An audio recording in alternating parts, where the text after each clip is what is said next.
നമ്മളെ കുട്ടികൾ അല്ല നിങ്ങൾ ഹജ്ജിന് വന്നിട്ടുണ്ടോ? ഞാൻ വന്നു മോനെ, ഒക്കെ ചെയ്ത് നല്ല റാഹത്താണ്, വിവരങ്ങളൊക്കെ പറയുന്ന കൊടുത്ത്. അല്ല, നമ്മളെ അയൽവാസികളുമായിട്ട് ചെറിയൊരു പ്രശ്നം ഉണ്ടായിരുന്നില്ല, അത് പിന്നെ എന്തായി? അപ്പം ഇയാൾ ആചാര്യ എന്താ പറയണത്? അതെ, പൊരുത്തപ്പെടുകയൊക്കെ ചെയ്തിരിക്കണേ, അങ്ങനത്തെ ഒരു പൊരുത്തപ്പെടലോട്ടല്ല. ഏത് പൊരുത്തപ്പെട്ടിട്ടുണ്ട്, പിന്നെ എന്തല്ല, അങ്ങനത്തെ ഒരു സ്വർഗം കിട്ടുന്ന സൈസ് പൊരുത്തപ്പെടലല്ല, അതൊരു നരകത്തിൽ തന്നെ പോണ സൈസുള്ള പൊരുത്തപ്പെടലാണ്. അതല്ലേ അതിനർത്ഥം? അപ്പൊ ഹജ്ജും ഉംറയും കല്ലേറും ഒക്കെ കഴിഞ്ഞിട്ടും നമ്മുടെ മനസ്സിൽ നിന്ന് ഏത് പോയിട്ടില്ല? ഏതോ കാലത്ത് സംഭവിച്ച ഒരു വാക്കിന്റെ അല്ലെങ്കിൽ ഒരു നോട്ടത്തിന്റെ ഒരു ശ്രദ്ധയുടെ പ്രിയപ്പെട്ടവരെ, നമ്മുടെ ഒന്നും മനസ്സിൽ ഇങ്ങനെ ഉണ്ടാകാൻ പാടില്ല. ഇവിടെ നാട്ടിൽ തന്നെ താമസിക്കുന്നവർക്ക് ചിലപ്പോൾ അതൊക്കെ ഉണ്ടായി എന്ന് വന്നേക്കും. എന്തുകൊണ്ട്? അവർ നാട് വിട്ട് മറ്റൊന്നും കാണുന്നില്ല, അവർ ഈ കിച്ചൻ ലോകത്ത് നിന്ന് വേറെ എവിടെയും പോകുന്നുമില്ല. അപ്പൊ അവരെ മനസ്സിൽ ഒരു പക്ഷേ അങ്ങനെ ഉണ്ടായാൽ പോലും നമ്മുടെ മനസ്സിനാണ് മാറ്റം വരേണ്ടത്. നാമാണ് ദുബായിൽ പോയത്, നാമാണ് അബുദാബിയിൽ പോയത്, നമ്മളാണ് സൗദിയിൽ പോയത്, നമ്മളാണ് കുവൈത്തിൽ പോയത്, നമ്മളാണ് ബഹ്റൈനിൽ പോയത്, നമ്മളാണ് മക്കത്തുൽ മുക്കറമയിലും മദീനയിലും ഒക്കെ പോയത്. നാട്ടുകാർക്ക് പണ്ടാ കണ്ടത് തന്നെയാണുള്ളത്. അപ്പൊ അവർക്ക് പ്രത്യേകമായി മനസ്സിനൊരു ചേഞ്ചിങ് വരാൻ അവരൊരു യാത്രയും ചെയ്തിട്ടില്ല. നമുക്ക് ചേഞ്ചിങ് വരാൻ ഒരുപാട് അവസരങ്ങൾ ഉണ്ടായി. എത്രയോ ആളുകളുമായി നമ്മൾ ബന്ധപ്പെട്ടു, കാലപ്പഴക്കം വന്നു, അന്നുണ്ടായിരുന്ന അവസ്ഥയിൽ നമ്മൾ എത്രയോ മാറി, നമ്മുടെ വീട് മാറി, താമസം മാറി, അങ്ങനെ ഒരുപാട് മാറ്റങ്ങൾ വന്നതൊക്കെ നമുക്കാണ്. വീട്ടിന്റെ അടുക്കളയിൽ നേരത്തെ കിച്ചൺ ബെഡ്റൂമായി താമസിക്കുന്ന ആളുകൾക്ക് അവർക്ക് മാറ്റം വരാൻ പ്രയാസമാണ്. എന്തുകൊണ്ട്? അവർക്കൊരു ചേഞ്ചിങ്ങിനുള്ള അവസരം കിട്ടിയിട്ടില്ല. ഇതൊക്കെ കിട്ടിയത് നമുക്കാണ്. ഒരു കൊല്ലം പള്ളി ദർശനും ഒരു കൊല്ലം ഗൾഫിലും താമസിച്ചാൽ പിന്നെ ദുനിയാവിൽ എവിടെയും ജീവിക്കാം. ഒരൊറ്റ വർഷം ദർസിൽ ഓതി പഠിക്കാം, ഒരു വർഷം ഗൾഫിലും നിൽക്കാം. ഓനിക്ക് പിന്നെ എവിടെ ജീവിക്കാൻ പ്രയാസം? ഒരു പ്രയാസം ഉണ്ടാകും. അങ്ങനെ ദർസിലെ ജീവിതത്തിൽ ഒരു ജോഡി ഡ്രസ്സ് കൊണ്ട് 2 കൊല്ലം ഓതി പഠിച്ചു. എൻ്റെ അനുഭവം അതാ. 1970-71 2 വർഷം ഞാൻ മുത്തഅല്ലിമായപ്പോൾ ഒരു ജോഡി വസ്ത്രം, അത് തന്നെ അലക്കിയിട്ടാ ഉണങ്ങി കിട്ടൂല, അന്നത്തെ കുപ്പായല്ലേ. അതേ സമയത്ത് ഗൾഫിലും ഇതേപോലെ വാപ്പ ഗൾഫിൽ ആദ്യം പോയി, എന്നിട്ട് മകൻ ഇവിടെ വിസ അയച്ചു കൊടുത്തിട്ട് ഓൻ കിച്ചൺ ടു ദുബായ്. അവന്റെ ഗൾഫല്ല ഞാൻ പറഞ്ഞത്, കുറച്ച് ഗൾഫിൽ പോയി, ഒരു കൊല്ലം ഭാഷയും അറിയില്ല, ആളുകളെ അറിയില്ല, ഒന്നും അറിയില്ല. അങ്ങനത്തെ പ്രയാസങ്ങൾ. നമ്മളവിടെ ചെന്ന് നോക്കുമ്പോൾ ബാക്കി റൂമിൽ 2 ബംഗാളികൾ, ഇവർ പാകിസ്ഥാനികൾ, മറ്റൊരു വേറെ നാട്ടുകാർ. അപ്പോൾ അറബി സംസാരിക്കാൻ നമുക്കറിയില്ല, പാകിസ്ഥാനി സംസാരിക്കാൻ അത്രയും അറിയില്ല, ഹിന്ദി സംസാരിക്കാൻ അത്രയും അറിയില്ല. നമ്മളൊന്ന് ബാത്റൂമിൽ പോയി പൈപ്പ് തിരിക്കാൻ വേണ്ടി നോക്കുമ്പോൾ നമ്മൾ ഉദ്ദേശിച്ച പൈപ്പല്ല തിരിഞ്ഞത്. അപ്പോഴൊക്കെ വെള്ളം ഒന്നായിട്ട് പുറത്തേക്ക്, അപ്പോഴൊക്കെ പുറത്തുനിന്ന് പാകിസ്ഥാനി പാനി ഉപ്പർ ഹേ എന്ന് പറഞ്ഞിട്ട് മോൻ്റെ വക, മറ്റോന് തണ്ണിക്ക് ഇപ്പർ ഹേ എന്ന് പറഞ്ഞിട്ട് വേൻ്റെ വക. ഇതെല്ലാം കൂടി ഒരു കൊല്ലവനൊന്ന് അനുഭവിക്കണം. അങ്ങനെ ഒരു അനുഭവിച്ചിട്ട് ഗൾഫിൽ താമസിക്കുകയാണോ? അങ്ങനെ അനുഭവിച്ചിട്ട് 1 ജോഡി 2 റുപ്യ എന്ന് പറഞ്ഞ് വിറ്റവരാണ് ഇന്ന് ഗൾഫിൽ കാണുന്ന വലിയ പണക്കാർ. ഹൈപ്പർ മാർക്കറ്റും സൂപ്പർ മാർക്കറ്റും നടത്തുന്ന ആളുകളൊക്കെ ഇവിടെ നിന്ന് കുറേ പണം കൊണ്ട് അങ്ങോട്ട് പോയവരല്ല. പിന്നെ ആ ഉണക്ക പാസ്പോർട്ട് ഉണ്ടല്ലോ, ഉറുപ്പ്യൊക്കെ 3 എണ്ണം പണ്ട് കിട്ടിയത്, ഇപ്പോഴാണ് അതിന് കുറച്ച് വില വന്നത്. ആ സാധനമായിട്ടാണ് എല്ലാവരും അങ്ങോട്ട് പോയത്.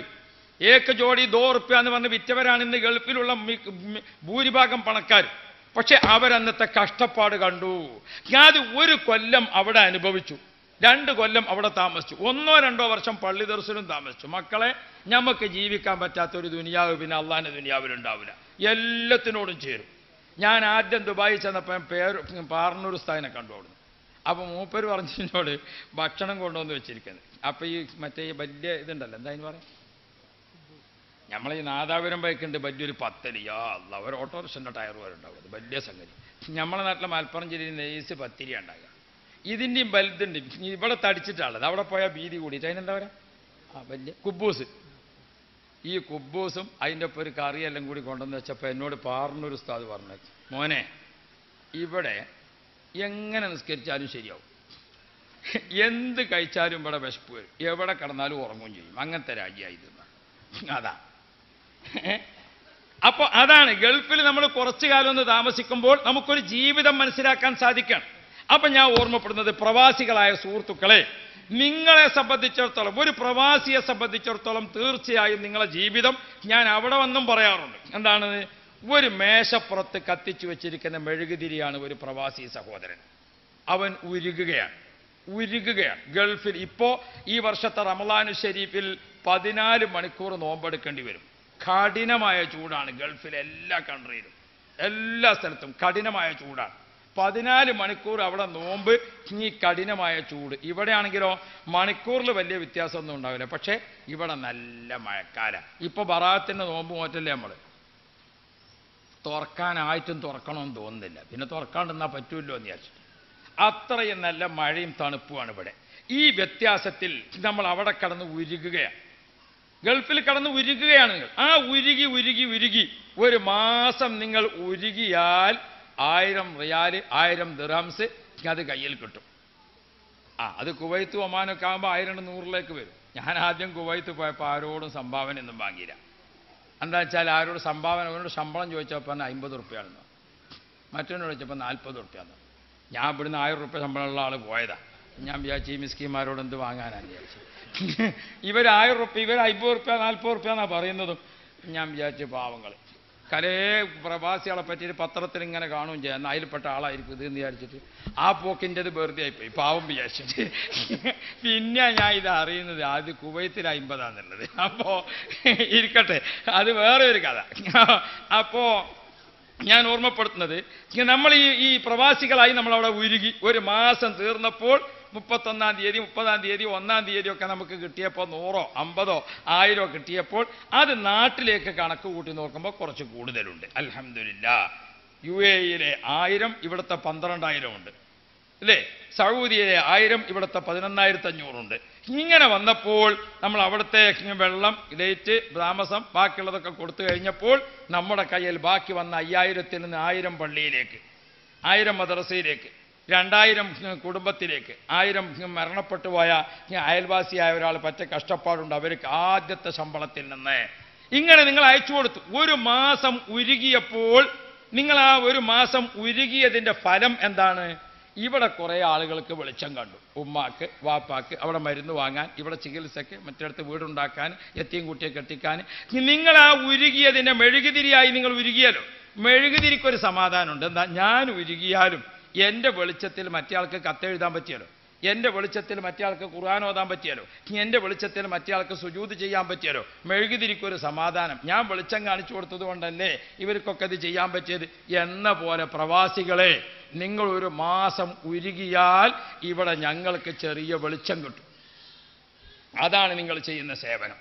ഈ സേവനത്തിൽ നിങ്ങൾ സേവനം ചെയ്യേണ്ടതിൽ ഏറ്റവും പ്രധാനപ്പെട്ടത് അല്ലാഹുവിൻ്റെ ഖുർആൻ ഉണർത്തുന്നത് നിങ്ങളെ കുടുംബങ്ങൾ തന്നെയാണ്. കുടുംബത്തിൽപ്പെട്ട ആളുകൾ, നിങ്ങളെ വീട്ടിൽ ഭയങ്കര സൽക്കാരം നടക്കുന്നു, കുടുംബത്തിൽപ്പെട്ട ആരെയും വിളിച്ചിട്ടില്ല. നിങ്ങളെ വീട്ടിൽ ഭയങ്കരമായ ഉത്സവങ്ങൾ നടക്കുന്നു, കുടുംബത്തിൽപ്പെട്ട പാവങ്ങളെ വിളിച്ചിട്ടില്ല. നിങ്ങളെ മക്കൾ ഗൾഫിൽ നിന്നൊക്കെ വന്നു നോക്കുമ്പോൾ നല്ല നല്ല ചുറുചുറുക്കുള്ള മക്കൾ, ആ മക്കൾക്ക് നേരെ പെങ്ങളെ മക്കളെ അറിയില്ല, പെങ്ങളെ മക്കളെ അറിയില്ല.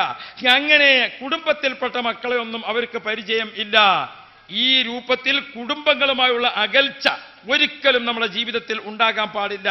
ഇതെന്റെ പ്രിയപ്പെട്ട പ്രവാസി സുഹൃത്തുക്കൾ വളരെ വലിയ ഗൗരവത്തോടു കൂടെ തന്നെ കണക്കിലെടുക്കേണ്ടതാണ്. ആകയാൽ പ്രവാസി ജീവിതത്തിൽ നിങ്ങൾ ലീവിന് വരുമ്പോൾ കുടുംബങ്ങളിലേക്ക് യാത്ര ചെയ്യാൻ നിങ്ങൾ ഒരു സമയം കണ്ടെത്തിയേ മതിയാകും. അങ്ങനെ കുടുംബങ്ങളെ പരിചയപ്പെടുത്തി കൊടുക്കുക. കുഞ്ഞുങ്ങൾ തമ്മിൽ കുടുംബങ്ങൾക്ക് അങ്ങോട്ടും ഇങ്ങോട്ടും ബോധ്യപ്പെടുന്ന പരിചയങ്ങൾ വരുത്തി കൊടുക്കുക. ഗൾഫിൽ നിന്ന് കൊണ്ടുവരണം എന്നില്ല ഇപ്പൊ സാധനങ്ങളൊന്നും. അത് ഈ കസ്റ്റംസ് ഓഫീസറുടെ അടുത്ത് വന്നിട്ട് തല കുനിച്ചിട്ട് തല ചൊറിഞ്ഞ് എന്തിനു നിൽക്കണം, ആ സാധനമൊക്കെ ഇപ്പം ഇവിടെ കിട്ടും. ഞാൻ 2 മാസം മുമ്പ് ദുബായി പോയപ്പോൾ അവിടുന്ന് ഒരു സുഹൃത്തിനോട് ചോദിച്ചു, അല്ല നാട്ടിലേക്ക് കൊണ്ടുപോകാൻ പറ്റിയ ഏറ്റവും നല്ലത് എന്താണെന്ന് ചോദിച്ചു. അയാൾ എന്നോട് പറഞ്ഞു, ഉസ്താദ് ഇവിടുന്ന് കൊണ്ടുപോകാൻ നല്ല ലാഭമുള്ളത് പൈസയാണ്. അപ്പോഴാണ് എനിക്കും അത് പോയിട്ട് അവിടുന്ന് ഇങ്ങോട്ട് കൊണ്ടുവരാൻ പറ്റിയതിൽ ഏറ്റവും നല്ലത് ഏതാ? പണം കൊണ്ടുവരില്ല. വരുന്ന വഴിക്ക് ആ ഡ്യൂട്ടി ഫ്രീയിൽ നിന്ന് എന്തെങ്കിലും സാധനം വാങ്ങാം. ഡ്യൂട്ടി ഫ്രീയിൽ നിന്ന് സാധനം വാങ്ങുമ്പോൾ കുറച്ച് വാങ്ങാം, കവറ് കൂടുതലും വാങ്ങാം. ഒരു സാധനം വാങ്ങി ഒരു കവറിലിടുക, വേറൊരു സാധനം വാങ്ങി ഒരു കവറിലിടുക, അങ്ങനെ കവറ് കുറച്ച് കൂടുതൽ വാങ്ങാം. വരുന്ന വഴിക്ക് ഒരു തുണിഷാപ്പ് കയറിയിട്ട് സാധനം വാങ്ങാം, ഈ കവറിലിടുക. തുണിഷാപ്പ് അല്ലെങ്കിൽ പണം നഷ്ടപ്പെടുത്തേണ്ട. നമ്മുടെ നാട്ടിലാണ് പണം ആവശ്യമുള്ളത്. എല്ലാ സാധനത്തിനും ഇവിടെയാണ് വില ആദായത്തിൽ കിട്ടുന്നത്. ഞാൻ ഗൾഫിൽ നിന്ന് ഇങ്ങോട്ട് വരുമ്പോഴേ വീട്ടിൽ നിന്ന് റൂമിൽ നിന്ന് ഇറങ്ങി എയർപോർട്ടിലേക്കുള്ള യാത്രാമധ്യേ ഭാര്യയ്ക്കൊരു ഫോൺ ചെയ്യും. ഹലോ, പ്രത്യേകിച്ചൊന്നുമില്ല, സുഖമല്ലേ, ഞാൻ ഇപ്പോൾ നാട്ടിലേക്ക് വരാൻ വേണ്ടി നിൽക്കുകയാണ്, എയർപോർട്ടിലേക്ക് പോകാം, എന്തെങ്കിലും വാങ്ങേണ്ടതുണ്ടോ, പ്രത്യേകിച്ച് കുട്ടികൾക്ക് അതില്ലേ ഇതില്ലേ. അവൾ ഇങ്ങോട്ട് പറയാൻ അയക്കാതെ എല്ലാം അങ്ങ് ചോദിച്ചിട്ട് അങ്ങ് കട്ട് ചെയ്ത് കളി. അപ്പം പിന്നെ പെണ്ണുങ്ങൾ പറയും ഈ ഫോണ് ഒരു ഉപകാരമില്ലാത്ത ഫോൺ, എന്തെല്ലോ വേണ്ടതെന്ന് ചോദിച്ചിന്, പക്ഷെ പറയാൻ സമയം കിട്ടിയില്ല. അപ്പോഴേക്ക് പിന്നെ നമ്മൾ എയർപോർട്ട് കയറി, പിന്നെ കിട്ടൂലല്ലോ. ഇങ്ങനെ രക്ഷപ്പെട്ടു പോവുകയാണ് മക്കളെ. ഇത് എൻ്റെ പ്രയാസം പ്രവാസികളായ നിങ്ങളോട് ഓർമ്മപ്പെടുത്തിയതാണ്. നിങ്ങളെ പ്രയാസം പറയാൻ വേണ്ടി നിന്നാലും വൈകുന്നേരം ആയാലും തീരൂല. ഇരിക്കട്ടെ. അപ്പൊ നമുക്ക് പ്രയാസങ്ങളും പ്രശ്നങ്ങളും വിഷയമൊക്കെ ഉണ്ട്. ഒരു കാര്യം തീർച്ചയാണ്, എന്താ, പ്രവാസിയുടെ പ്രയാസങ്ങളെക്കുറിച്ച് ആരും അന്വേഷിക്കൂല. ഇവിടെ വരുമ്പോൾ നമ്മളോടൊക്കെ പറയും ഇവരെ പ്രയാസം മാത്രമായിരിക്കും. അത് എൻ്റെ ഒരു വിഷയമാണ്. ഞാൻ ആദ്യമായിട്ട് ഗൾഫിലേക്ക് പോകുന്ന സമയത്ത് ഈ കത്തുകളൊക്കെ എഴുതി തരുന്ന കാലഘട്ടമാണത്. കത്ത് കൊണ്ട് ഞാൻ വിചാരിച്ചു ഈ കത്ത് വെച്ച് പോയാൽ തന്നെങ്കിലും ഓനെ കാണാലോ. ചെന്ന് അവിടെ പോയി, ഹലോ മുഹമ്മദ് അലി അല്ലേ? ആ മുഹമ്മദ് അലിയാണ്. ആരാ വിളിക്കണേ? ഞാൻ ഇങ്ങനെ നാട്ടിൽ നിന്ന് വന്നൊരു ഉസ്താദാണ്. എന്താ വിശേഷം? നിങ്ങളെ പെങ്ങളൊരു കത്തുണ്ട് എൻ്റെ കയ്യിൽ. ഉസ്താദിൻ്റെ അടുത്ത് വെച്ചോളൂ, ഞാൻ വാങ്ങിക്കൊള്ളുന്നു. ഞാൻ 40 ദിവസം കഴിഞ്ഞ് പോരുന്നത് വരെ പിന്നെ ഓൻ വിളിച്ചിട്ടില്ല. കാരണം ഓനിക്കറിയാം പെങ്ങളെ കത്തിൽ എന്താ ഉണ്ടാകുക എന്നുള്ളത്, വായിക്കേണ്ടിയില്ല. അപ്പോ ഇവിടുന്ന് അങ്ങോട്ട് ഈ കത്തുകളിലും ഫോണിലും ഒക്കെ എന്താണ് കഷ്ടപ്പാടും വിഷമവും ഇങ്ങനെ പാർസലാക്കാൻ. എന്നാരെങ്കിലും നിങ്ങളോട് ചോദിച്ചിട്ടുണ്ടോ അവിടെ വല്ല പ്രയാസമുണ്ടോന്ന്? ചോദിക്കൂല. അപ്പൊ നിങ്ങൾ എല്ലാവരുടെയും പ്രയാസങ്ങൾ കേൾക്കാൻ വിധിക്കപ്പെട്ട ഒരു നല്ല മനസ്സുള്ളവരാണ്. അള്ളാഹു ആ നല്ല മനസ്സ് കൂടുതൽ നിലനിർത്തി തരട്ടെ.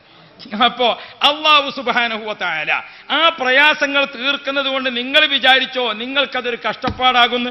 നബി മുഹമ്മദുർ റസൂലുള്ളാഹ് അള്ളാഹുവിന്റെ റസൂൽ പറയുകയാണ്. സിദ്ദീഖ് റളിയല്ലാഹു അൻഹു പറഞ്ഞു, ഖാല അല്ലാഹു അസ്സ വജൽ, ഖുദ്സിയായ ഹദീസ് അള്ളാഹുവിന്റെ റസൂൽ പഠിപ്പിക്കുകയാണ്. ഖാല അല്ലാഹു അസ്സ വജൽ, അല്ലാഹു തആല പഠിപ്പിച്ചിട്ടുണ്ട്, ഇൻ കുൻതും തുരീദൂന റഹ്മതി, അല്ലാഹ് പറയാണ് എന്റെ റഹ്മത്ത് നിങ്ങൾക്ക് കിട്ടണം എന്ന് നിങ്ങൾക്ക് പൂതിയുണ്ടോ, നിങ്ങൾക്ക് ആഗ്രഹമുണ്ടോ, നിങ്ങൾക്ക് ആശയുണ്ടോ? ഫർഹമൂ ഖൽഖി, എന്റെ സൃഷ്ടികളോടെല്ലാം നിങ്ങൾ കൃപ ചെയ്യണേ. അള്ളാഹുവിന്റെ റസൂൽ പറയുകയാണ്, ഫർഹമൂ ഖൽഖി, എന്റെ സൃഷ്ടികളോട് നിങ്ങൾ കൃപ ചെയ്തോ എങ്കിൽ നിങ്ങൾക്ക് അള്ളാഹു തആല കൃപ ചെയ്യും. പ്രവാസി സുഹൃത്തുക്കളെ, നിങ്ങൾക്കുള്ളത് ഗൾഫിന്റെ മണലാരണ്യത്തിൽ ചുട്ടുപൊള്ളുന്ന ഭൂമിയിലും തണുത്തു കോറുന്ന ഭൂമിയിലും നിങ്ങൾക്കുള്ള റഹ്മത്ത് റബ്ബ് നേരിട്ട് തരുന്നതാണ്. ആ റഹ്മത്ത് നിങ്ങൾ ഇവിടുത്തെ കുടുംബങ്ങളെ എല്ലാവരെയും സ്ഥാപനങ്ങളെയും ഒക്കെ സംരക്ഷിക്കുന്നത് കൊണ്ട് അള്ളാഹ് നിങ്ങൾക്ക് ഓശാരമായി തരുന്നതാണ് കേട്ടോ. നബി മുഹമ്മദുർ റസൂലുള്ളാഹി സ്വല്ലല്ലാഹു അലൈഹി വസല്ലം തങ്ങൾ പറഞ്ഞു, ഇന്ന ലില്ലാഹി ഖൽഖൻ, അള്ളാഹുവിന് ചില സൃഷ്ടികളുണ്ട്, ഖലഖഹും, അള്ളാഹു അവരെ പ്രത്യേകമായി പഠിച്ചത് ലി ഹവായിജിൻ നാസ്, ജനങ്ങൾക്കുള്ള ആവശ്യ പൂർത്തീകരണത്തിന് വേണ്ടി പടക്കപ്പെട്ടവരുണ്ട്. ജനങ്ങൾ അവരിലേക്ക് ഇങ്ങനെ വന്നുകൊണ്ടിരിക്കും. ഫി ഹാജാത്തിയും, അവരുടെ ആവശ്യങ്ങളിൽ. അയാൾക്ക് ആ ആവശ്യമുണ്ട്, ഇയാൾക്ക് മറ്റേ ആവശ്യമുണ്ട്. സുബ്ഹാനല്ലാഹ്, പ്രവാസികളായ നമ്മളെ കമ്മിറ്റി കൂടിയാൽ നമ്മൾ വന്നാൽ എത്ര ആവശ്യക്കാരാണ് വരുന്നത്. ആവശ്യക്കാർ വരുമ്പോൾ വെറുപ്പിന്റെ മുഖം കാണിക്കല്ലേ മക്കളെ. കുടുംബങ്ങളിൽ കഷ്ടപ്പെട്ടവർ വരുമ്പോൾ വെറുപ്പിന്റെ മുഖം കാണിക്കല്ലേ. അള്ളാഹു നിങ്ങളിലേക്ക് ഈ കുടുംബങ്ങൾക്കൊക്കെ വരാനുള്ള മനസ്സ് അള്ളാഹു ഇട്ടുകൊടുത്തതാണ്. നിങ്ങൾ അവരോട് നല്ല രൂപത്തിൽ വർത്തിച്ചോ. ഉലൈകൽ ആമിനൂന മിൻ അദാബില്ലാഹ്, ആവശ്യങ്ങൾ ചോദിച്ചുകൊണ്ട് വരുന്നവനെ സമാധാനിപ്പിക്കുക, ആശ്വസിപ്പിക്കുക, കൊടുക്കാൻ കഴിയുന്നത് കൊടുക്കുക, ശ്രമിക്കാമെന്ന് പറയുക, കഴിയുന്നത്ര ഉത്സാഹിച്ചു കൊടുക്കുക, അവിടുത്തെ കാര്യങ്ങൾ ഇവരെ പറഞ്ഞ് ബോധ്യപ്പെടുത്തുക, എന്നാലും അവർക്ക് മനസ്സിന് സന്തോഷം നൽകുക. അങ്ങനെ നിങ്ങൾ ചെയ്യുന്നുവോ അള്ളാഹുവിന്റെ അദാബിൽ നിന്ന് നിങ്ങൾക്ക് കാവലുണ്ടെന്ന് മുഹമ്മദ് മുസ്തഫ. ഇതൊക്കെ പ്രിയപ്പെട്ട സഹോദരന്മാരെ, ഒരു സത്യവിശ്വാസിയെ സംബന്ധിച്ചിടത്തോളം ഈ സമാധാനം നൽകലും ഈ ആശ്വാസം നൽകലുമൊക്കെ ആദ്യം ലഭിക്കേണ്ടത് ആർക്കാണ്?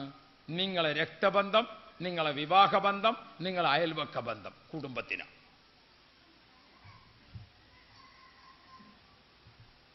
നാട്ടിലുള്ള ആളുകൾ തമ്മിൽ അത് ഇടക്കിടക്ക് തീരുന്നുണ്ട്. കാരണം എന്താ? ഇവിടെ നിശ്ചയം, കല്യാണം, കല്യാണം, നിശ്ചയം, അങ്ങനെ ഇവിടെ ഇടക്കിടക്ക് മാറി മാറി വരുന്ന മെഹറാജ്, ബറാഅത്ത്, അതുപോലെ തന്നെ മുഹറം 10, ബദരീങ്ങൾ ആണ്ട്, നബിദിനം, ഇങ്ങനെ ഒരുപാട് സന്ദർഭങ്ങൾ വരുന്നുണ്ട്. അപ്പോഴൊക്കെ കുടുംബങ്ങൾ, നാട്ടുകാർ ഒക്കെ പരസ്പരം അങ്ങോട്ടും ഇങ്ങോട്ടും കണ്ടുമുട്ടുന്നു, കൂടിപ്പിരിയുന്നു. പഴയ കാലത്തൊക്കെ ഈ സ്നേഹബന്ധം ഊട്ടിയുറപ്പിക്കുന്നതിന്റെ ഭാഗമാണ് പുണ്യദിനങ്ങളെല്ലാം. എല്ലാ പുണ്യദിനങ്ങളും അങ്ങനെയാണ്. നേരത്തെ വദക്കിറുഹും ബി അയ്യാമില്ല എന്ന് ഖുർആൻ പറഞ്ഞില്ലേ. അള്ളാഹുവിൻ്റെ അയ്യാമുകളെ കൊണ്ട് ജനങ്ങളെ ഉത്ബുദ്ധരാക്കണം. മുമ്പ് ബറാഅത്തിന്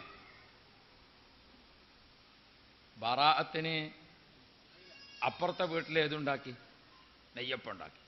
ഇപ്പുറത്തെ വീട്ടിൽ ആ അടിയിലും മേലെയും തീയുള്ള ആപ്പത്തിന് എന്താ പറയുക? ഇപ്പം അതൊക്കെ പോയി. കാലത്തപ്പം. അതാ, രണ്ട് ഭാഗത്തും തീയാണ്, അതുണ്ടാക്കി. അപ്പുറത്തെ വീട്ടിൽ ഒരു പലഹാരം വേറൊന്നുണ്ടാക്കി. മുമ്പ് നമ്മളെ നാട്ടിലുണ്ടായിരുന്ന ഒരു പലഹാരം, അതിങ്ങനെ പിടിച്ച് കടിച്ചാൽ ചക്കരയൊക്കെ വെച്ചിട്ടുണ്ടാക്കിയ പൂവടാന്ന് ഞങ്ങളെ നാട്ടിൽ പറയും. അതിങ്ങനെ കടിച്ചാൽ ശർക്കര ഇതിലങ്ങനെ വലിക്കും. പിന്നെ നമ്മൾ ആ ഭാഗം നോക്കണ്ട, ഇതാ നോക്കാം. അങ്ങനെ എത്ര ഇതെല്ലാം ഇപ്പം ആരോടാ പറയണ്ടേ? ഇപ്പം നിങ്ങൾക്ക് അതെല്ലാം ഒരു മോശമായിട്ട് ഇങ്ങനെ, അതല്ലേ നമ്മൾ കുഞ്ഞുങ്ങളായപ്പോൾ ഉണ്ടായതല്ലേ. നമ്മൾ നാട്ടിൽ വരുമ്പോൾ എന്താ ചെയ്യേണ്ടത് നിങ്ങൾ? ഈ വക കിസ്സകളൊക്കെ ഒന്ന് ഇരുന്ന് പറയണം, മക്കളെ കേൾക്കത്തക്ക രീതിയിൽ. മക്കളെ കേൾക്കത്തക്ക രീതിയിൽ കിസ്സകളൊക്കെ ഇങ്ങനെ പറയാം. ഇപ്പം എന്താണ്, ഞാൻ എൻ്റെ ഒരു ചെറിയ ചങ്ങായിണ്ട്, ഭയങ്കര വളവന. യാ റബ്ബേ, എന്ത് ജാതി വളവനാന്ന് നിങ്ങൾ? ഞാൻ ഒരു ദിവസം വീട്ടിൽ ഈ മുരിങ്ങൻ്റെ താളിപ്പ് കറിയാണ്. കുട്ടികൾക്കാർക്കും അതത്ര ഒരു ഇതില്ല. അപ്പം ഞാൻ എൻ്റെ ചെറിയ മോനോട് പറഞ്ഞു, മോനെ ഇത് കഴിച്ചോ, ഇത് കണ്ണിൻ്റെ കാഴ്ചക്ക് മറ്റൊക്കെ ഇലൻ്റെ കറികളൊക്കെ വളരെ ഉഷാറാണ്, അതുകൊണ്ട് ഇലൻ്റെ കറിയൊക്കെ കഴിച്ചോ, കണ്ണിൻ്റെ കാഴ്ചക്കൊക്കെ നല്ലതാണെന്നുണ്ട് ചെറിയ ചങ്ങായിനോട്. അപ്പോൾ ഓൻ്റെ മൂത്ത ആളോട് പറയാം, അത് തന്നെ എന്നാ ഉമ്മാമ്മ ബെറ്റിലെ വല്ലാണ്ട് തിന്നുന്നത്. എങ്ങനെയുണ്ട് ഇങ്ങനത്തെ കുഞ്ഞുങ്ങളാണ് ഇപ്പോഴത്തെ മക്കളൊക്കെ അള്ളാഹു നന്നാക്കി തരട്ടെ. നമ്മൾ എഴുതുന്നതിൻ്റെ അപ്പുറം ഒരു വായിക്കൽ കഴിയും. അതാണ് മക്കളുടെ സ്ഥിതി. ഈ മക്കളെ നമുക്ക് നന്നാക്കിയെടുക്കാൻ സാധിക്കണമെങ്കിൽ, അപ്പം ഞാൻ ഈ മക്കളെ പറ്റി ഇങ്ങനെ പറഞ്ഞപ്പോൾ എന്നോട് എൻ്റെ ഉമ്മ പറയാം, നീ ചെറുപ്പത്തിൽ എങ്ങനെയായിരുന്നു? ഇപ്പൊ കുട്ടികളോട് ദേഷ്യം പിടിക്കാം. അപ്പൊ ഞാൻ ഉമ്മാനോട് ചോദിച്ചു, ഞാൻ ചെറുപ്പത്തിൽ എങ്ങനെയായിരുന്നു? നമ്മൾ ചെറിയ കുട്ടിയാകുമ്പോഴുള്ള കഥ ഉമ്മയെ കൊണ്ടൊന്ന് പറയിപ്പിച്ച് അത് കേൾക്കാൻ എന്തൊരു കൗതുകം. ഉമ്മാക്കാണെങ്കിൽ അതിങ്ങനെ പറഞ്ഞു തരാൻ എന്തൊരു ഉഷാറ്. സിറാജുല്ലുദീക്ക് വിഷയം അവതരിപ്പിക്കാൻ എന്നെ ക്ഷണിച്ചതും ഞാൻ എൻ്റെ ഉമ്മാൻ്റെ അടുത്ത് ഇരുന്നിട്ട് ഉമ്മ വിഷയം അവതരിപ്പിക്കുന്നത് കേൾക്കുന്നൊരു ഉമ്മാക്ക് എന്താ സുബ്ഹാനല്ലാഹ്. ഉമ്മ ഇങ്ങനെ കിസ്സ പറയാം, നമ്മളതിങ്ങനെ കേട്ടിട്ട് ഇങ്ങനെ ഇരിക്കുക. എന്താ ഉമ്മാന്റെ സന്തോഷം വർദ്ധിപ്പിക്കുന്നത്? ഉമ്മാന്റെ മുഖത്തേക്ക് നോക്കിക്കൊണ്ട് ഉമ്മയെ സന്തോഷിപ്പിക്കൽ, വാപ്പയുടെ മുഖത്ത് നോക്കിക്കൊണ്ട് വാപ്പയെ സന്തോഷിപ്പിക്കൽ. പ്രവാസി സുഹൃത്തുക്കളെ, 8 മാസം 10 മാസം 1 വർഷം 2 വർഷം 10 വർഷമൊക്കെ ഗൾഫിൽ നിന്ന് താമസിച്ച് വന്നിട്ട് നിങ്ങൾക്ക് തിരക്ക് കൂടിയോ? നിങ്ങൾക്ക് ധൃതി കൂടിയോ? ഉമ്മയുടെ കൂടെ ഒരു ദിവസം ഫുള്ളായി താമസിച്ചിട്ട് പഴയ കാലത്തെ കിസ്സയൊക്കെ ഒന്ന് ഉമ്മയെ കൊണ്ട് പറയിപ്പിച്ച് ഉമ്മയുടെ സന്തോഷം വാങ്ങാൻ നിങ്ങൾക്ക് സമയം കിട്ടിയില്ല അല്ലേ? അതിന് നിങ്ങൾക്ക് സമയമില്ല അല്ലേ? എത്രയാണ് നമുക്കുള്ള നഷ്ടം? നമ്മുടെ ജീവിതത്തിലെ വളരെ വിലപ്പെട്ട മണിക്കൂറുകൾ ഉമ്മയുടെ മനസ്സിനെ സാന്ത്വനപ്പെടുത്താൻ, ഉമ്മയുടെ മനസ്സിന്റെ സ്നേഹം വാങ്ങാൻ. പ്രിയപ്പെട്ട സഹോദരന്മാരെ, അത് നമ്മൾ പ്രത്യേകമായി കണക്കിലെടുക്കണം. അഷ്റഫുൽ വറ മുഹമ്മദുർ റസൂലുള്ളാഹി സ്വല്ലല്ലാഹു അലൈഹി വസല്ലം കുടുംബ ബന്ധത്തിന്റെ പ്രാധാന്യത്തിൽ ഏറെ സംസാരിച്ചിട്ടുണ്ട്. ബഹുമാനപ്പെട്ട മൂസ നബി അലൈഹിസ്സലാം അള്ളാഹുവിനോട് പ്രാർത്ഥിച്ചു, റബ്ബേ, സ്വർഗത്തിൽ ഓരോ ആളുകൾക്കും ഒരു കൂട്ടുകാരുണ്ടല്ലോ, എൻ്റെ സ്വർഗത്തിലെ കൂട്ടുകാരനെ ഒന്ന് എനിക്ക് കാണിച്ചു തരാമോ? മൂസാ നബി അലൈഹിസ്സലാം ആഗ്രഹം പ്രകടിപ്പിച്ചു അള്ളാഹുവിന് മുമ്പിൽ. മൂസാ നബി അലൈഹി സ്വലാമിനെ അള്ളാഹു താല വിളിച്ചിട്ട് പറഞ്ഞു, മൂസാ നബിയെ, നിങ്ങളുടെ അടുത്ത മാർക്കറ്റിൽ നിങ്ങൾ പോവുക. കാലത്ത് ആ മാർക്കറ്റിൽ ചെന്നാൽ നിങ്ങൾക്കൊരാളെ കാണാം. അദ്ദേഹം മാർക്കറ്റിൽ താമസിക്കുന്ന മുതലാളിമാരും ഉദ്യോഗസ്ഥന്മാരോടുമൊക്കെ അവരുടെ പഴയ വസ്ത്രങ്ങൾ വാങ്ങിയിട്ട് അലക്കിയ വസ്ത്രം തിരിച്ചങ്ങോട്ട് കൊടുക്കുന്നത് കാണാം. പഴയ വസ്ത്രം വാങ്ങുക, അത് കൊണ്ടുപോയിട്ട് അലക്കുക, പിറ്റേ ദിവസം വരുമ്പോൾ അലക്കിയ ഡ്രസ്സ് തിരിച്ചു കൊടുക്കുക. ഇങ്ങനെ ഒരു ജോലി ചെയ്യുന്ന ആളെ നിങ്ങൾക്ക് മാർക്കറ്റിൽ കാണാം. അയാളെ പിന്തുടർന്നോ? മൂസാ നബി നോക്കി നടന്നു, ആളെ കണ്ടെത്തി. അയാൾ പഴയ ഡ്രസ്സുകൾ വാങ്ങുന്നു, അലക്കിയത് തിരിച്ചു കൊടുക്കുന്നു. ഞാൻ അലക്കിയൊക്കെ തിരിച്ചൊക്കെ വാങ്ങിയിട്ട് ആ ഡ്രസ്സുകളൊക്കെ അലക്കി റെഡിയാക്കി വെച്ചിട്ട് അദ്ദേഹം മാർക്കറ്റിൽ വന്ന് മാംസങ്ങളും സാധനങ്ങളും വാങ്ങി ഒരു ചെറിയ കീസിലാക്കി നടക്കുന്നു. കുറേ ദൂരം നടന്നു. മൂസാ നബി അലൈഹി സ്വലാം പുറകിൽ തന്നെ. അങ്ങനെ നടന്ന് എന്ന് ഒരു കൊച്ചു കൂരയിലേക്ക് അയാൾ അങ്ങ് കയറി. മൂസാ നബി മുറ്റത്ത് അങ്ങനെ നിന്നു. മൂസാ നബി ശ്രദ്ധിച്ചു, ഞാൻ കൂരയിലേക്ക് കയറിയിരിക്കുന്ന ഈ ചെറുപ്പക്കാരൻ അകത്ത് ചെന്ന ഉടനെ കയ്യിലുണ്ടായിരുന്ന ഈ സാധനങ്ങളൊക്കെ, ഭക്ഷണങ്ങളൊക്കെ ഒരു പാത്രത്തിൽ റെഡിയാക്കി വെച്ചു. റൂമിന്റെ വാതിൽ തുറന്നു. അവിടെ ഒരു പ്രായമായി ചൂരൽ ഒരു കട്ടിലിങ്ങനെ വളഞ്ഞു കിടക്കുന്ന പ്രായമായ ഉമ്മയുണ്ട്.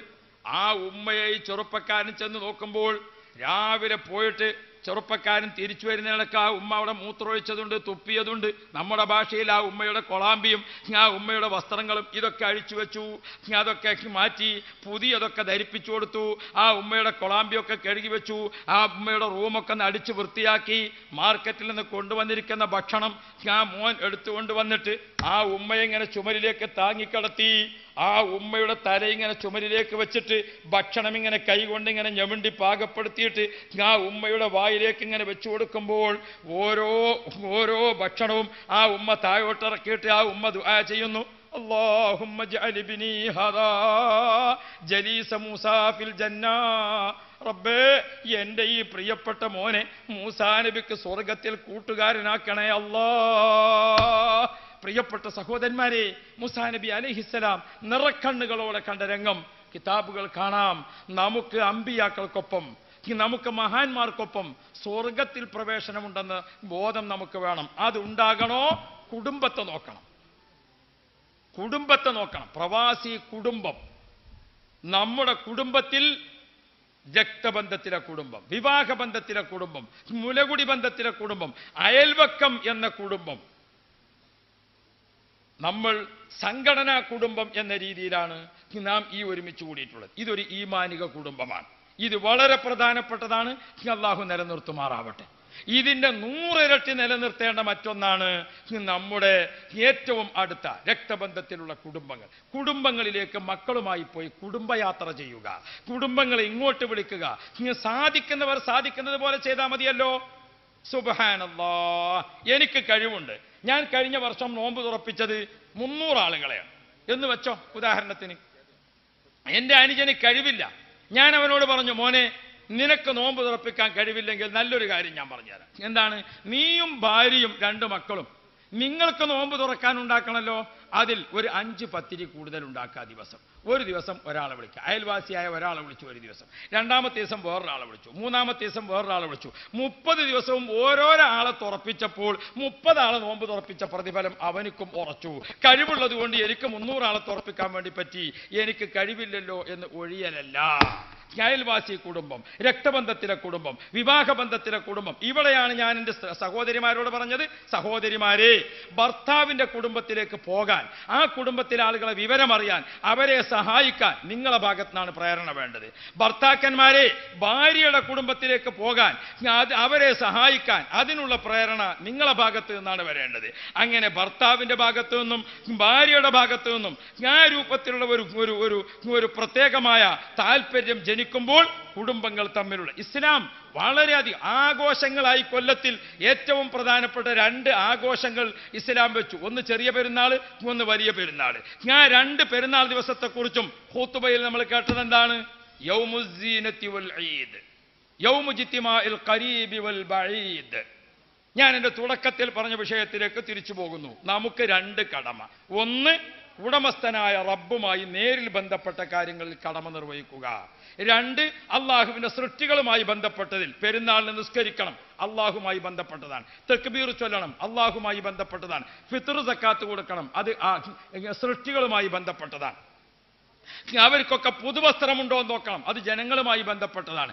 അവരെ അങ്ങോട്ടും ഇങ്ങോട്ടും സൽക്കാരങ്ങൾ നടത്തണം, ജനങ്ങളുമായി ബന്ധപ്പെട്ട. 2ഉം ചേർന്നതാണ്. ബഹുമാനപ്പെട്ട ഔലിയാക്കളുടെ നേതാവ് സുൽത്താനുൽ ആരിഫീൻ അഷ്ശൈഖ് അഹ്മദുൽ കബീർ റിഫായി ശൈഖ് റളിയല്ലാഹു അൻഹുവിന്റെ ചരിത്രത്തിൽ കാണാം, ളുഹർ നിസ്കരിച്ചാൽ അസറാകുമ്പോഴേക്ക് ഖുർആൻ ഒരു ഖത്തം തീർത്തു, അസർ നിസ്കരിച്ചാൽ മഗ്രിബി ആകുമ്പോഴേക്ക് ഖുർആൻ ഒരു ഖത്തം തീർത്തു, മഗ്രിബി നിസ്കരിച്ചു ഇശാ ആകുമ്പോഴേക്ക് ഖുർആൻ ഒരു ഖത്തം തീർത്തു. അത് അവരുടെ ലോകമാണ്. അത്രയും വലിയ ഇബാദത്തിന്റെ മഹാൻ ആ മഹാനവറുകൾ റിഫായി ശൈഖിന്റെ നാട്ടിൽ അക്കാലത്ത് ചന്തയുണ്ട്. ചന്ത. ഇപ്പൊ പിന്നെ ചന്തല്ല. ഉണ്ടോ? ചന്ത എന്ന് പറഞ്ഞാൽ അറിയും അല്ലേ? ഇപ്പൊ ചന്ത ഉണ്ടോ? കുറഞ്ഞു അല്ലേ? മുമ്പെന്താണ് ഏറ്റവും ലാഭകരമായ സാധനങ്ങളൊക്കെ, എല്ലാ സാധനങ്ങളും കിട്ടലൊക്കെ ചന്തയിൽ. ഇപ്പൊ ഇനി ചന്തന്റെ ആവശ്യമില്ല. ഹൈപ്പർ മാർക്കറ്റ്, സൂപ്പർ മാർക്കറ്റ്, എന്തെല്ലാം ഓഫറുകളാണ്. യാ റബ്ബെ, മുലക്കുപ്പി വാങ്ങിയാൽ കുട്ടി ഫ്രീ ആണ്. അങ്ങനത്തെ കാലഘട്ടമായി. പിന്നെ ചന്തന്റെ ആവശ്യം എന്താ? അപ്പൊ ചന്തന്റെ ആവശ്യം ഇപ്പൊ കുറഞ്ഞു.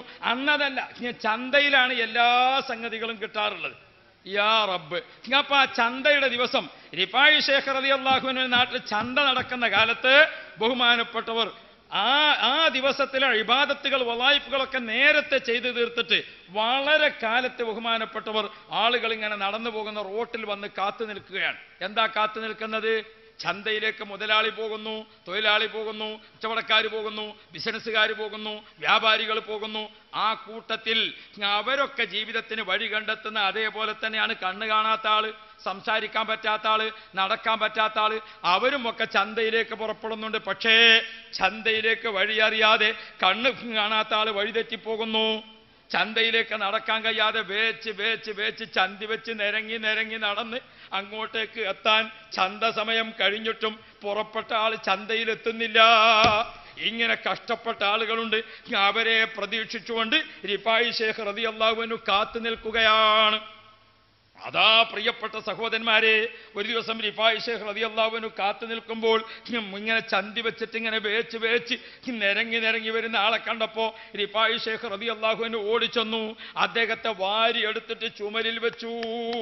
റിഫായി ശൈഖ് റളിയല്ലാഹു അൻഹു അദ്ദേഹത്തെയും കൊണ്ട് ചുമന്നുകൊണ്ട് വഹിച്ചുകൊണ്ട് ചന്തയിലേക്ക് പോകുമ്പോൾ അതാ കണ്ണ് കാണാത്ത ആൾ നടന്നു പോകുന്നു. റിഫായി ശൈഖ് റളിയല്ലാഹു അൻഹു അദ്ദേഹത്തെ പിടിച്ചു.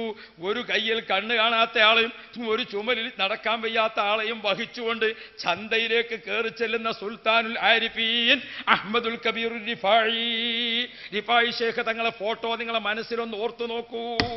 റിഫായി ശൈഖ് തങ്ങളെ വരെ ചന്തയിലിരുത്തിയിട്ട് മാർക്കറ്റുകാരോട്, കച്ചവടക്കാരോട്, അതാ ഞാൻ ഇരിക്കുന്ന ആൾക്ക് നടക്കാൻ വയ്യാത്ത ആളാണ്, നിങ്ങളെ സദക്കയും നിങ്ങളെ സംഭാവനകളും അദ്ദേഹത്തിന് അങ്ങോട്ട് എത്തിച്ചു കൊടുക്കണം, അയാൾ കണ്ണ് കാണാത്ത ആളാണ്, അയാളെ നിങ്ങൾ സഹായിക്കണം. ഓർത്തു നോക്കൂ സഹോദരന്മാരെ, ഇതാണ് അള്ളാഹുവിന്റെ ദീൻ പഠിപ്പിച്ച രീതി.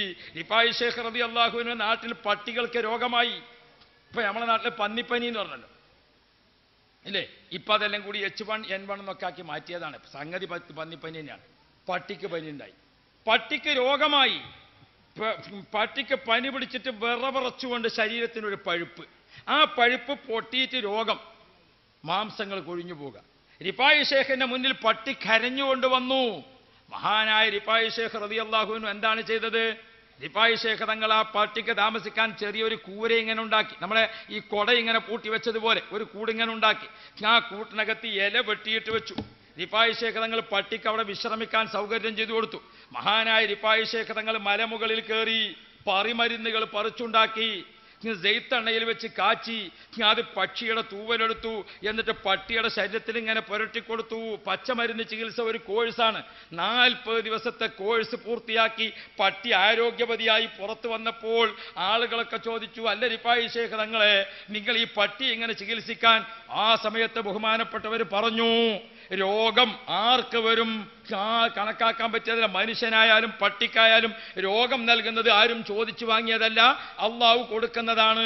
പട്ടികളെല്ലാവരും കൂടിയാൽ ഈ രോഗത്തിന് ചികിത്സ അറിയില്ലല്ലോ. ചികിത്സ അറിയുന്നത് നമുക്കല്ലേ.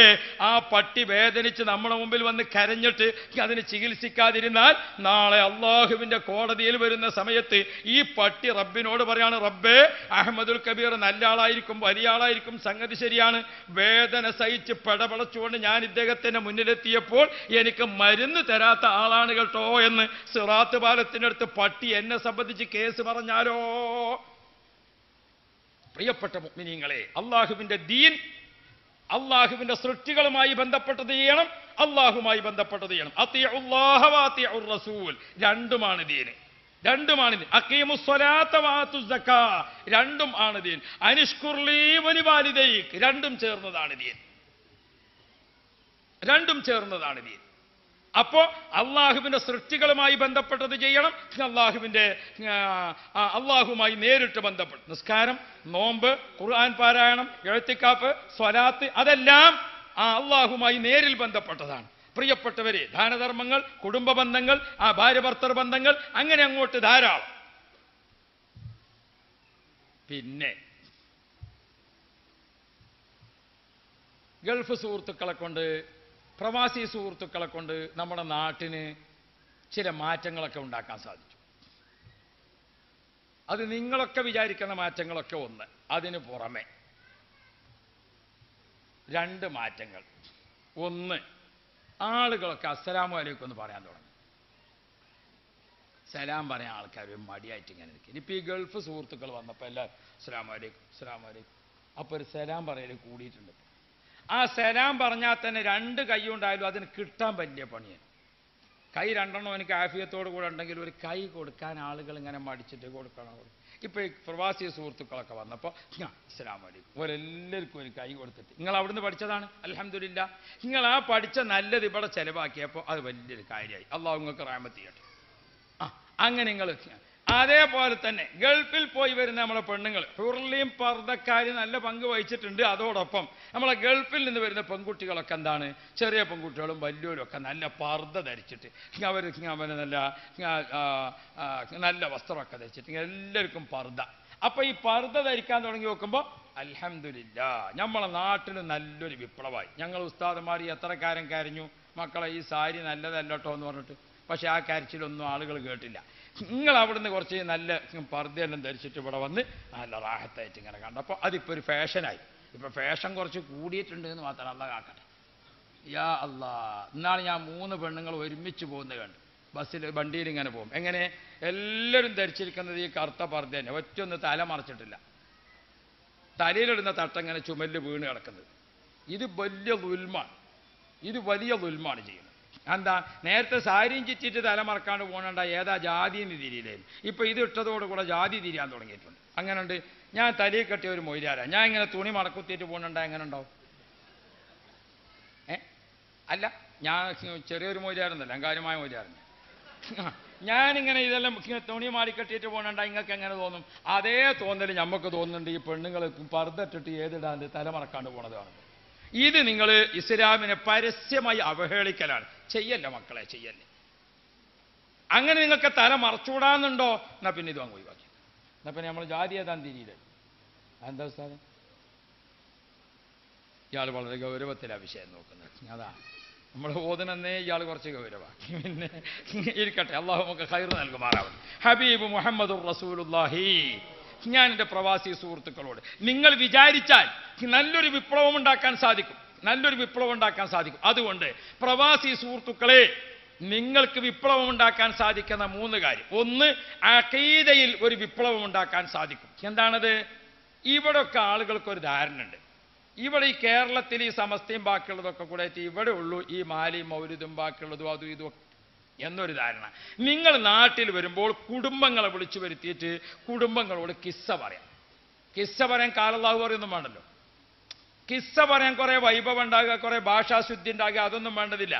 ഭക്ഷണമൊക്കെ കഴിച്ച് ഇരുന്നിട്ട് ഇങ്ങനെ കിസ്സ പറയാം നമ്മൾ തമ്മാവര്. ഞാൻ കിസ്സ പറയുമ്പോൾ സൗദിയിലെ കഥ പറയാം. എത്ര സുന്നികളായ ആളുകളാണ് അവിടെ, എന്താ അവിടെ സുന്നത്ത് ജമാഅത്തിന്റെ ശക്തി. അറബികളിൽ ഭൂരിഭാഗവും അങ്ങനെയാണ്. ഞാനവിടെ ബുർദന്റെ മജ്ലിസിൽ പോകാറുണ്ട്, ഞാനവിടെ മൗലിദിന്റെ മജ്ലിസിൽ പോകാറുണ്ട്. അപ്പം അവിടെ മൗലിദുണ്ട്, അവിടെ ബുർദയുണ്ട്.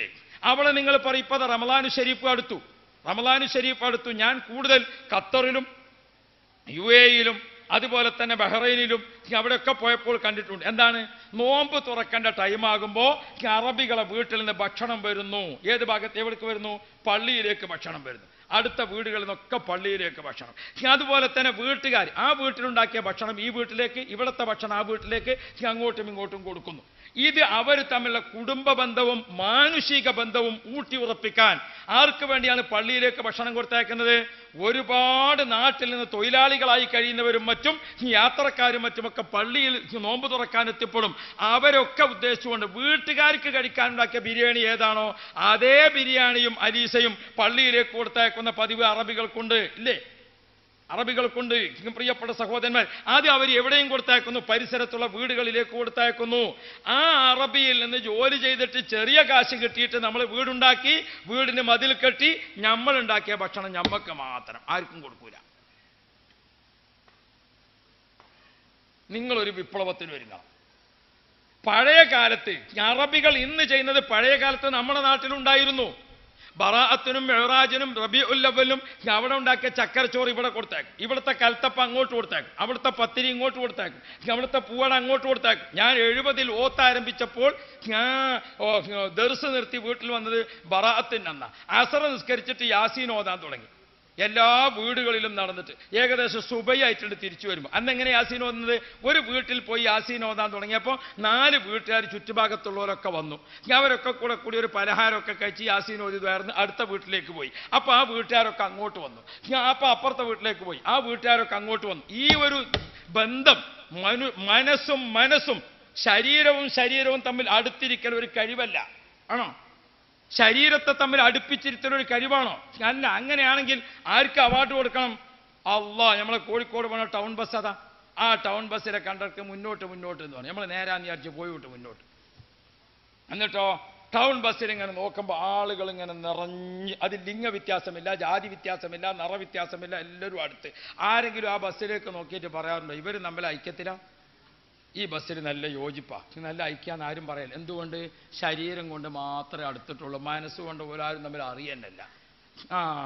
അവർ സ്റ്റോപ്പിൽ നിർത്തണമെന്നില്ല, റെയിൽവേ ഗേറ്റ് അടച്ചാലും ഇതിൽ നിന്ന് കുറേ ആൾ ഇറങ്ങിപ്പോകും. അങ്ങനത്തെ ബന്ധമാവുമല്ലോ തമ്മിൽ അടുത്ത്. ഈ രൂപത്തിലുള്ള കുടുംബബന്ധം എന്നത് പ്രിയപ്പെട്ട സഹോദരന്മാരെ, അസ്വാരസ്യങ്ങൾ ഉണ്ടാകും സഹോദരിമാരെ. ഞാൻ നിർത്തുന്നു. ബഹുമാനപ്പെട്ട സയ്യിദുന അലിയുൻ കറമല്ലാഹു വജ്ഹ, അലി റളിയല്ലാഹു അൻഹുവിന്റെ പ്രിയപ്പെട്ട മകൻ ഹസൻ റളിയല്ലാഹു അൻഹു, അലി തങ്ങളുടെ മറ്റൊരു വിഭാഗത്തിൽ ജനിച്ചിരിക്കുന്ന താബിഈയായ മുഹമ്മദുൽ ഹനീഫി, ഈ രണ്ടും അലി റളിയല്ലാഹു അൻഹുവിന്റെ മക്കളാ. ഒന്ന് സ്വഹാബിയാണ് ഹസൻ തങ്ങൾ, മുഹമ്മദുൽ ഹനീഫി താബിഈയാണ്. പക്ഷേ ഇക്കാക്കയും അനുജനും തമ്മിൽ ചെറിയൊരു സൗന്ദര്യപ്പണക്കം, സ്വാഭാവികം. ആ സൗന്ദര്യപ്പണക്കത്തിൽ അവർ രണ്ടാളും പിരിഞ്ഞു പോയപ്പോൾ ഹസൻ റളിയല്ലാഹുവിന്റെ മനസ്സ് വല്ലാതെ വേദനിച്ചു. ഞങ്ങൾ അങ്ങനെ പിരിയേണ്ടി വന്നല്ലോ. മുഹമ്മദുൽ ഹനീഫി തങ്ങൾ അതിനേക്കാൾ വിഷമിച്ചു. രണ്ടാളും തമ്മിൽ പ്രയാസായി. അവസാനം മുഹമ്മദുൽ ഹനീഫിയാകുന്ന അനുജൻ എന്ത് ചെയ്തു? ജ്യേഷ്ഠൻ ഒരു കത്ത് കൊടുത്തയച്ചു. എന്താ കത്ത്?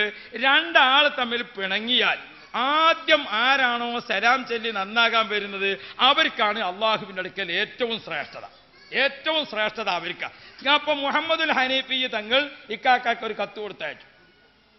പ്രിയപ്പെട്ട യാഹി, ജ്യേഷ്ഠനെ വിളിച്ചുകൊണ്ട്, നിങ്ങൾ റസൂലുള്ളാഹിയുടെ പേരക്കുട്ടിയാണ്, നിങ്ങൾ മുത്തുനബിയുടെ മടിത്തട്ടിൽ കളന്ന് വളർന്ന ആളാ, നിങ്ങൾക്ക് റസൂലുള്ളാഹി മധുരം തന്ന ആളാണ്, നിങ്ങൾ അലി റളിയല്ലാഹുവിന്റെ മകനാണ്, നിങ്ങൾ ഫാത്തിമ ബീവിയുടെ മോനാണ്, നിങ്ങൾ ഒരുപാട് ശ്രേഷ്ഠതകൾ ജ്യേഷ്ഠനുള്ളതെല്ലാം വെച്ചൊരു കത്തെഴുതിയിട്ട് അതിന്റെ ചോട്ടിൽ എഴുതി, നാം തമ്മിലുള്ള പിണക്കത്തിൽ ആദ്യം സലാം ചെല്ലുന്നവർക്കല്ലേ ശ്രേഷ്ഠത, ആ ശ്രേഷ്ഠത ഇക്കാക്കാക്ക് കിട്ടട്ടെ എന്ന് ഞാൻ വിചാരിക്കുന്നു എന്ന് അനുജൻ. മുഹമ്മദുൽ ഹനീഫി തങ്ങൾ കത്ത് കൊടുത്തയച്ചത് എങ്ങനെയാ? സുബ്ഹാനല്ലാഹ്, ഇങ്ങനൊരു കത്ത് ഞമ്മക്കാ കിട്ടിയത് എന്ന് വെക്കാം. എന്നാ നമ്മൾ ഇപ്പൊ തെറ്റിയാലും പോരാ, അതിന്റെ പുറമെ കണ്ടെങ്കിൽ നമ്മൾ അങ്ങോട്ടാ ചിന്തിക്കുക. സുബ്ഹാനല്ലാഹ്, ഹസൻ റളിയല്ലാഹു അൻഹുവിന് ഈ കത്ത് കിട്ടി. കത്തിങ്ങനെ വായിച്ചിട്ട് അതിന്റെ ലാസ്റ്റ് ഭാഗത്ത് എഴുതിയിട്ടുണ്ട്, നമ്മൾ തമ്മിലുള്ള പിണക്കത്തിൽ ആദ്യമാരാണോ സലാം ചെല്ലുന്നത് അവർക്കല്ലേ ശ്രേഷ്ഠത. അതുകൊണ്ട് മുത്തുനബിയുടെ മടിത്തട്ടിൽ വളർന്ന് ഏറ്റവും ശ്രേഷ്ഠ സമ്പാദിച്ച നിങ്ങൾക്ക് ഈ വിഷയത്തിലും നിങ്ങൾക്ക് അല്ലാഹു കൂടുതൽ പ്രതിഫലം തരട്ടെ എന്ന് ഞാൻ ആഗ്രഹിക്കുന്നു. ഇതങ്ങ് വായിച്ചപ്പോൾ ഉടനെ തന്നെ കണ്ണുനീർ നിറച്ചുകൊണ്ട് ഹസൻ റളിയല്ലാഹു അൻഹു നേരെ അനുജനായ മുഹമ്മദുൽ ഹനീഫി തങ്ങളോട് ചെന്നിട്ട്, അസ്സലാമു അലൈക യാ അഖീ, ഓ പ്രിയപ്പെട്ടവരെ, ഇസ്ലാമിൽ ജീവിച്ചിരിക്കുന്ന ആളുകളെ മനസ്സ് നോക്കൂ നിങ്ങൾ. ഉലൈകല്ലദീന ഇംതഹനല്ലാഹു ഖുലൂബഹും ലിത്തഖ്വാ, അള്ളാഹു തഖ്വക്ക് വേണ്ടി തയ്യാറാക്കിയിരിക്കുന്ന ആളുകളെ ശരീരം തമ്മിലല്ല യോജിപ്പ്, അവരെ മനസ്സുമാണ്. അപ്പോഴാണ് മശ്രിക്കിലുള്ള ആളും മഗ്രിബിലുള്ള ആളും, ഇപ്പൊ അബുദാബിയിൽ നിങ്ങൾ പോയാലും ഇവിടെ കൂടിയാലും നിങ്ങളെ കുടുംബങ്ങളും കൂട്ടുകാരും സംഘടനയും ബന്ധുക്കളും എവിടെയാണെങ്കിലും അത് ഭൂമിയുടെ ദൈർഘ്യം നാം തമ്മിലുള്ള ബന്ധത്തിന് തടസ്സമല്ല. അൽ മുഅ്മിനു ലിൽ മുഅ്മിനി കൽ ബുൻയാൻ, ഒരൊറ്റ ശരീരം പോലെ, ഒരൊറ്റ ബിൽഡിംഗ് പോലെ എന്നൊക്കെ പറഞ്ഞത് മനസ്സും തമ്മിലാണ്. പ്രവാസി സുഹൃത്തുക്കളെ, നിങ്ങളെ കുടുംബങ്ങൾ തമ്മിൽ നിങ്ങൾ മാത്രം പരിചയപ്പെട്ടാൽ പോരാ, നിങ്ങൾ കുടുംബങ്ങൾ തമ്മിൽ പരിചയപ്പെടണം. കുടുംബങ്ങൾ ഒന്നായിട്ട് ഭക്ഷണം കഴിക്കാനിരിക്കുമ്പോൾ ഞാനിനി പൊതുവേ തന്നെ എൻ്റെ സഹോദരന്മാരോട് പറയുകയാണ്, ഇന്ന് കുടുംബങ്ങൾ തമ്മിലുള്ള ബന്ധങ്ങൾ, ഒരു വീട്ടിൽ തന്നെ 8 ആൾ താമസിക്കുന്നില്ല, അവരെന്നെ തമ്മിൽ കാണൽ പലപ്പോഴും അപൂർവ. രാവിലെ എഴുന്നേറ്റിട്ട് ഒരു വീട്ടിൽ വരുന്ന ആളോടല്ല, ജ്യേഷ്ഠനോടെ പോയി, ജ്യേഷ്ഠന് ഞാൻ കണ്ടതാണ്, ഞാൻ അവിടെ ഉണ്ട് എന്നാ തോന്നുന്നത്, കണ്ടോ? ഇങ്ങനെയായാൽ പറ്റൂല. ഏതൊരു വാപ്പയും ഒരു ദിവസത്തിൽ 3-4 നേരം ഭക്ഷണം കഴിക്കാൻ, ഒരു നേരത്തെ ഭക്ഷണമെങ്കിലും കുടുംബങ്ങൾ കൂടിയിരുന്ന് ഭക്ഷണം കഴിക്കുക. കുടുംബങ്ങൾ കൂടിയിരുന്ന് ഭക്ഷണം കഴിക്കുക. ആ ഭക്ഷണത്തിന്റെ ഹാളിൽ സാധനങ്ങളൊക്കെ കൊണ്ടുവന്ന് വെക്കുക. വാപ്പ 2 കൈ കഴുകിയിട്ട് മക്കളെ കാണിക്കുക. ഭക്ഷണത്തിന് തളികയിൽ വന്നിരിക്കുമ്പോൾ വാപ്പ ബിസ്മില്ലാഹിർ റഹ്മാനിർ റഹീം ഉറക്ക ഒരു ബിസ്മി ചൊല്ലുക, ഒരു ഫസ്റ്റ് ബെല്ല്. എന്നിട്ട് വാപ്പ ഭക്ഷണം വിളമ്പി കൊടുക്കാൻ തുടങ്ങുമ്പോൾ കാന യുഹിബ്ബു തയാമിന ഫീ ഉമൂരി കുല്ലിഹ, വലഭാഗത്തേക്ക് ഇങ്ങനെ ഭക്ഷണം വിളമ്പി കൊടുക്കുക. അങ്ങനെ ഒരുമിച്ചിരുന്ന് ഭക്ഷണങ്ങളൊക്കെ എല്ലാവരും തളികയിലായാൽ ബിസ്മില്ലാഹിർ റഹ്മാനിർ റഹീം കഴിക്കാൻ പഠിപ്പിക്കുക. വലത് കൈ കൊണ്ട് ഇങ്ങനെ നമ്മുടെ കുടുംബങ്ങൾ തമ്മിലുള്ള ബന്ധങ്ങൾ ഏറ്റവും കൂടുതൽ ഊട്ടി ഉറപ്പിക്കുന്നതിന് മതിയാകുന്ന നിരവധി കാര്യങ്ങളുണ്ട്. ഞാൻ നിർത്തുന്നു. ഹബീബുന മുഹമ്മദുർ റസൂലുള്ളാഹി സ്വല്ലല്ലാഹു അലൈഹി വസല്ലം മശ്ശറാമുറ്റത്ത് സൂര്യന്റെ ശക്തമായ ചൂട്, നരകത്തിന്റെ ഒരു സൈസ് പുക, ഇത് രണ്ടും കൂടി കൂടിയപ്പോൾ അന്തം വിട്ട് അന്താളിച്ച് നിൽക്കുകയാണ് ആളുകളൊക്കെ. യാ റബ്ബ്, ആ സമയത്ത് ആ സൂര്യന്റെ ചുവട്ടിലൂടെ മുകൾ ഭാഗത്ത് ഇങ്ങനെ ഒരു കൊട ചൂടിയതുപോലെ ഒരു മേഘം ഇങ്ങനെ നേരിട്ട് കൊടുത്തിട്ട് കുറച്ച് ആളുകൾ ഇങ്ങനെ നടക്കുന്നുണ്ട്. ആരാണത്? ആരാണത്? ആരാണത്? നരകത്തിന്റെ പുകയിൽ നിന്നും സൂര്യന്റെ ചൂടിൽ നിന്നും അവനെ കാക്കാൻ ഫജാഅതുഹു സദഖതുഹു ഫസാറത്ത് സിത്റൻ അലാ വജീഹി വളില്ലൻ അലാ റഅസിഹി. ഭൂമിയിൽ വെച്ച് കുടുംബങ്ങളെയോ യതീമുകളെയോ പാവപ്പെട്ടവരെയോ കഷ്ടപ്പെടുന്നവനെയോ സഹായിക്കുന്നതിന് വേണ്ടി സദഖ ചെയ്തിട്ടുണ്ടോ, ആ സദഖ നാളെ ആഖിറത്തിൽ അവന് സൂര്യന്റെ ചുവട്ടിൽ ഒരു കുടയായി വരും, ഒരു തണലായി വരുമെന്ന് മുഹമ്മദുർ റസൂലുള്ളാഹി സ്വല്ലല്ലാഹു അലൈഹി വസല്ലമ തങ്ങൾ പഠിപ്പിച്ചിട്ടുണ്ട്. ആകയാൽ എൻ്റെ പ്രിയപ്പെട്ട സഹോദരന്മാരെ, ഫിൽ ജന്നത്തി ദാറൻ യുഖാലു ലഹാ ദാറുൽ ഫറഹ്, സന്തോഷത്തിന്റെ ദാറുൽ ഫറഹ് എന്ന പേരിൽ അറിയപ്പെടുന്ന ഒരു സ്ഥലം സ്വർഗത്തിൽ പ്രത്യേകമുണ്ട്. ലാ യദ്ഖുലുഹാ ഇല്ലാ മൻ ഫറഹ യതാമൽ മുഅ്മിനീൻ, മുഅ്മിനീങ്ങൾ അനാഥകൾ, ആ അനാഥകളെ സഹായിച്ചവൻ, അവരെ സന്തോഷിപ്പിച്ചവൻ, വിധവകളെ സഹായിച്ചവൻ, സന്തോഷിപ്പിച്ചവൻ, അങ്ങനെ സഹായങ്ങൾ ചെയ്തു കൊടുത്ത ആളുകൾക്ക് മാത്രം താമസിക്കാൻ ഒരു AC റൂം വേറെ തന്നെ ദാറുൽ ഫറഹുണ്ട്. ഇങ്ങനെ ഖുർആൻ ഓർമ്മപ്പെടുത്തിയ, ഹദീസുകൾ പഠിപ്പിച്ച ആ സ്വർഗത്തിലേക്ക് ഉമ്മമാരെ മുത്തുനബിയോടൊപ്പം ഒരു താമസം, ഉമ്മമാരെ സിദ്ദീഖ് തങ്ങളോടൊപ്പം ഒരു താമസം, ഉമ്മമാരെ നമുക്ക് ഉമർ ഖത്താബ് തങ്ങളോടൊപ്പം ഒരു താമസം, സഹോദരങ്ങളെ നമുക്ക് ഫാത്തിമ ബീവിക്കൊപ്പം ഒരു താമസം, നമുക്ക് ആയിഷ ബീവിയുടെ കൂടെ ഒരു താമസം, നമുക്ക് നഫീസത്തുൽ മിസ്രിയ ബീവിയോട് കൂടെ ഒരു താമസം, നമുക്ക് അല്ലലും അലട്ടുമില്ലാത്ത ലോകത്ത് ഒരു താമസം, മൂത്രമൊഴിക്കലും കാഷ്ടിക്കലും ഇല്ലാത്ത ഒരു താമസം, നമുക്ക് ഹസദും അസൂയയും ഇല്ലാത്ത ഒരു ലോകത്തെ താമസം, കസ്തൂരിയുടെ ലോകത്ത് ഒരു താമസം. മഹാനായ സഅദ് റളിയല്ലാഹു അൻഹുവിന്റെ മരണവാർത്ത അറിഞ്ഞിട്ട് ജന്നത്തുൽ ബഖീൽ സ്വഹാബാക്കൾ ഖബർ കുഴിക്കുകയാണ്. ആ ഖബർ കുഴിക്കുന്ന സമയത്ത് ഓരോ കൊത്ത് മണ്ണും എടുക്കുമ്പോൾ മണ്ണിനടിയിൽ നിന്ന് കസ്തൂരിയുടെ വാസന വരുന്നു. അടിയിലേക്ക് പോകുന്തോറും കസ്തൂരിയുടെ വാസന കൂടിക്കൂടി വരുന്നു. എന്താ കാര്യം? സഅദ് തങ്ങളെ ജനാസ വരുന്ന സ്ഥലത്തേക്ക് സ്വർഗത്തിന്റെ വാതിൽ അല്ലാഹു തുറന്നു വെച്ചിരിക്കുന്നു. അത്രയും അകലേക്ക് കേൾക്കുന്ന സ്വർഗത്തിന്റെ വാസന മാതാപിതാക്കളെ വെറുപ്പിച്ചവർക്ക് കേൾക്കാൻ സാധ്യമല്ലെന്ന് മുഹമ്മദ് മുസ്തഫ. അതുകൊണ്ട് കുടുംബം എന്ന വിഷയത്തിലെ ഏറ്റവും പ്രധാനപ്പെട്ട അറ്റുപോകുന്ന കണ്ണികളെ വിളക്കി ചേർക്കലല്ലാതെ ഒരു കണ്ണി അറ്റുപോകാൻ സഹായകമാകുന്നത് നമ്മിൽ നിന്ന് ഉണ്ടാകരുതേ എന്ന് ഈ കുടുംബ സംഗമത്തിൽ എന്നോടും നിങ്ങളോടും ഉണർത്തി സിറാജുൽ ഹുദ ഒരുക്കിയിരിക്കുന്ന ഈ കുടുംബ സംഗമത്തിൻ്റെ ഒരു കട്ടൻ ചായയാണ് ഇപ്പം നിങ്ങൾക്ക് തന്നത്. വിഭവ സമൃദ്ധമായ സൽക്കാരം ഇൻഷാ അള്ളാഹ് നിസ്കാരത്തിന് ശേഷം പേരോട് ഉസ്താദിൻ്റേത് ലഭിക്കും. അള്ളാഹു തൗഫീഖ് ചെയ്യുമാറാവട്ടെ. നിങ്ങളെല്ലാവരും ദുആ ചെയ്യണം. നിലമ്പൂരിൽ ഞങ്ങൾ നടത്തുന്ന മജ്മഉ സഖാഫത്തുൽ ഇസ്ലാമിയ എന്ന സ്ഥാപനം, അത് ക്രൈസ്തവ മിഷനറിയുടെ പ്രവർത്തനം കൊണ്ട് പ്രയാസപ്പെട്ടൊരു ഏരിയയാണ്. 40 കുട്ടികളെ കൊണ്ട് തുടങ്ങിയ സ്ഥാപനത്തിൽ ഇപ്പോൾ 1400 കുട്ടികൾ പഠിക്കുന്നുണ്ട്. ഏകദേശം 500ഓളം കുട്ടികൾ താമസിച്ച് പഠിക്കുന്നതാണ്. യതീം മക്കളും പാവപ്പെട്ട കുട്ടികളും എല്ലാം ഉണ്ട്. നിങ്ങൾ ദുആ ചെയ്യണേ എന്ന് അപേക്ഷിച്ചുകൊണ്ട് നിങ്ങളെല്ലാവരും അങ്ങോട്ടും ഇങ്ങോട്ടും നമുക്ക് ഇനി അങ്ങോട്ടുള്ള നാളുകൾ ദുആഇൻ്റേതാണ്, ഇഅ്തികാഫിൻ്റേതാണ്, ഖുർആനിൻ്റേതാണ്. മലായിക്കത്തുകൾ വീട്ടിലും നാട്ടിലും നിറഞ്ഞു നിൽക്കുന്നതാണ്. ആ സമയത്ത് പ്രാർത്ഥനയിൽ അങ്ങോട്ടും ഇങ്ങോട്ടും നമുക്ക് പങ്കാളികളാക്കാം. നമുക്കെല്ലാവർക്കും നമ്മുടെ ഈ തറവാട്ടിലെ കാരണവരായ ബഹുമാനപ്പെട്ട ഉള്ളാളത്തെ തങ്ങൾ, ബഹുമാനപ്പെട്ട MA ഉസ്താദ്, ബഹുമാനപ്പെട്ട ചിത്താരി ഉസ്താദ്, എല്ലാമായ ഷേഖുന AP ഉസ്താദ്, അള്ളാഹുവേ അവരുടെ തണൽ ഞങ്ങൾക്ക് ദീർഘകാലം നിലനിർത്തി തരണേ അള്ളാഹ്. അവർക്കൊക്കെ വേണ്ടിയും നമുക്ക് പ്രാർത്ഥിക്കാം എന്ന് പറഞ്ഞുകൊണ്ട് അല്ലാഹുമ്മ ബാരിക് ലനാ ഫീ ശഅബാന وبلغنا اللهم شهر رمضان ووفقنا للقيام والصيام وتلاوة القرآن ولسائر الخيرات آناء الليل وأطراف النهار يا ذا الجلال والإكرام ربنا آتنا في الدنيا حسنة وفي الآخرة حسنة وقنا عذاب النار وأدخلنا الجنة مع الأبرار يا عزيز يا غفار برحمتك